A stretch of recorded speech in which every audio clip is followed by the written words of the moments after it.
GST 2025 admission টেস্টের এই ইউনিটের কাটমার্ক 40-এর বেশি হবে নাকি 40-এর কম হবে, এটাই এখন আলোচনার কেন্দ্রবিন্দুতে রয়েছে। প্রায় বেশিরভাগ স্টুডেন্ট যারা সেকেন্ড টাইমার ছিল এবং এখন পর্যন্ত কোথাও যাদের চান্স হয়নি, তাদের শেষ ভরসা ছিল এই জিএসটি এডমিশন টেস্টটা।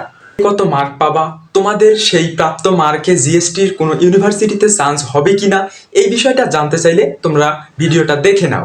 Namaste friends, S P Chandra from Shahid Ziaur Rahman medical college. জিএসটিতে 40-এর কম মার্ক পেয়ে কি কখনো চান্স হয়, অথবা জিএসটির আদর্শ কাটমার্কটা কত, এই বিষয়টা যদি আমরা জানতে চাই তাহলে আমাদেরকে জিএসটির বিগত সালের যে কাটমার্কগুলো আছে সেই কাটমার্কগুলো একটু দেখে আসতে হবে।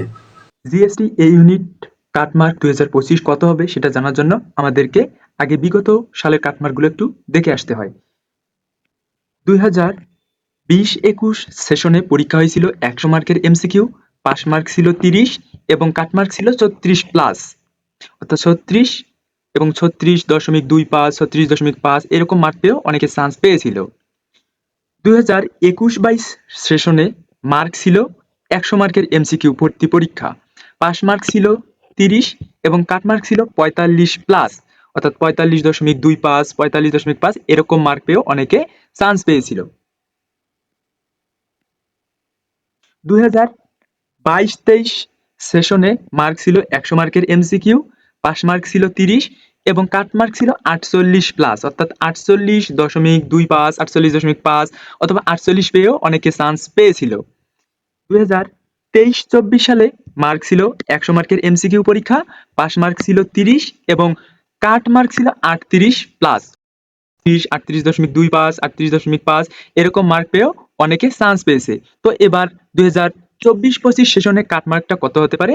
বিগত সালের কাটমার্কগুলো দেখে আমরা এটা অনুমান করতে পারলাম যে জিএসটি এডমিশন টেস্টের কাটমার্কটা সাধারণত 40 থেকে 50-এর মধ্যেই বিবেচনা করা হয়।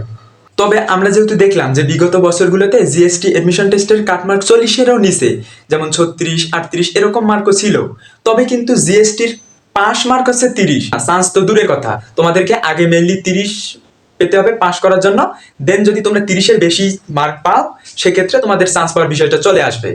তবে এডমিশন টেস্টের কাটমার্কগুলো পুরোপুরি কিন্তু তোমাদের বিগত সালের কাটমার্কের উপর ডিপেন্ড করে না, কেননা তোমরা দেখতে পারলা যে এক এক সালের কাটমার্কটা এক এক রকম হয়। এই বিষয়গুলো ডিপেন্ড করে প্রশ্ন প্যাটার্নের উপর, পরীক্ষার্থীর সংখ্যার উপর এবং কতটি সিট আছে তার উপর। তো আমরা এগুলো একটু দেখে আসি। আজকে গুচ্ছ এই ইউনিটের ভর্তি পরীক্ষা সম্পূর্ণ হয়ে গেছে। তো এই বিষয়টি নিয়ে ডেইলি ক্যাম্পাস একটা নিউজ করেছে যে গুচ্ছের এই ইউনিটের ভর্তি পরীক্ষা শেষ। নিউজে বলা হয়েছে জিএসটি গুচ্ছভুক্ত 19টি বিশ্ববিদ্যালয়ের 2024-25 শিক্ষাবর্ষের স্নাতক প্রথম বর্ষের এ ইউনিটের ভর্তি পরীক্ষা শেষ হয়েছে। এর আগে গুচ্ছে ইউনিভার্সিটির সংখ্যা বেশি ছিল, তবে এবার 19টা। কোন কোন 19 বিশ্ববিদ্যালয় গুচ্ছের মধ্যে আছে এই সম্পর্কে একটা ভিডিও আমার চ্যানেলে দেওয়া আছে, তোমরা চাইলে দেখে নিতে পারো। আজ শুক্রবার 9 মে বেলা 11টা থেকে শুরু হয়ে এই পরীক্ষা চলে বেলা 12টা পর্যন্ত, অর্থাৎ 1 ঘন্টা অনুষ্ঠিত হয়। দেশের 21টি কেন্দ্রে পরীক্ষা অনুষ্ঠিত হয়। এবার প্রায় 1,42,714 জন পরীক্ষার্থী আবেদন করেছেন। এই ইউনিটের সিট সংখ্যা 8,297টি। এর আগের বছরগুলোতে সিট সংখ্যা বেশি ছিল, কিন্তু এবার কয়েকটা ইউনিভার্সিটি গুচ্ছ থেকে বের হয়ে যাওয়ার কারণে সিট সংখ্যা 8,297টি, যা অন্যান্য সকল এডমিশন টেস্টের থেকে বেশি। এবং আসন প্রতি লড়াই করেছে 17 জন ভর্তি ইচ্ছুক, অর্থাৎ একটা সিট পাওয়ার জন্য 17 জনকে লড়াই করতে হয়েছে। এবারের জিএসটি গুচ্ছভুক্ত বিশ্ববিদ্যালয়ের সমন্বিত ভর্তি পরীক্ষা 2024-25-এর এ ইউনিট বা বিজ্ঞান শাখায় আসা প্রশ্নগুলো যদি আমরা একটু দেখি, পদার্থবিজ্ঞান প্রশ্নের ক্ষেত্রে তোমরা নিশ্চয়ই প্রশ্নটা দেখেছো যে দুই একটা প্রশ্ন শর্ট সিলেবাসের বাইরে থেকে আসছে, আবার কয়েকটা ম্যাথ ছিল, অর্থাৎ ফিজিক্স কোশ্চিনটা একটু সামান্য একটু কঠিন হয়েছে বলে ধরা যায়। কেমিস্ট্রির ক্ষেত্রে কেমিস্ট্রি প্রশ্নটা দেখবা যে মোটামুটি একটু সহজ টাইপেরই ছিল, একটু ট্রিকি টাইপের ছিল, অর্থাৎ বোর্ড বইয়ের মধ্যে থেকেই ছিল। কোশ্চিনটা মোটামুটি স্ট্যান্ডার্ড লেভেলের হয়েছে বলেই ধরা যায়। ম্যাথ কোশ্চিনটা তোমরা যারা ম্যাথটা ভালো করে করছো তাদের জন্য সহজ ছিল, কিন্তু যাদের ম্যাথ একটু ল্যাকিং ছিল তাদের কাছে ম্যাথটা সামান্য একটু কঠিন মনে হয়েছে। জীববিজ্ঞান প্রশ্নটা স্ট্যান্ডার্ড মানের হয়েছে। একবারে তোমাদের যে বই থেকে সরাসরি প্রশ্নগুলো আসে, বইয়ের লাইন থেকে সেই রকম প্রশ্নগুলোই আসছে। এটা মোটামুটি সহজ ধরা যায় জীববিজ্ঞান প্রশ্নটা।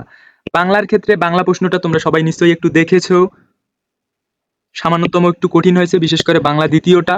আর ইংরেজি প্রশ্নের ক্ষেত্রে ইংরেজি তো সবসময় সবার কাছে কঠিনই হয়, ইংরেজি নিয়ে বলার কিছু নাই। তারপরও বিগত সালের যে ইংরেজি প্রশ্নগুলো ছিল তার মতোই এবারের প্রশ্নটাও হয়েছে।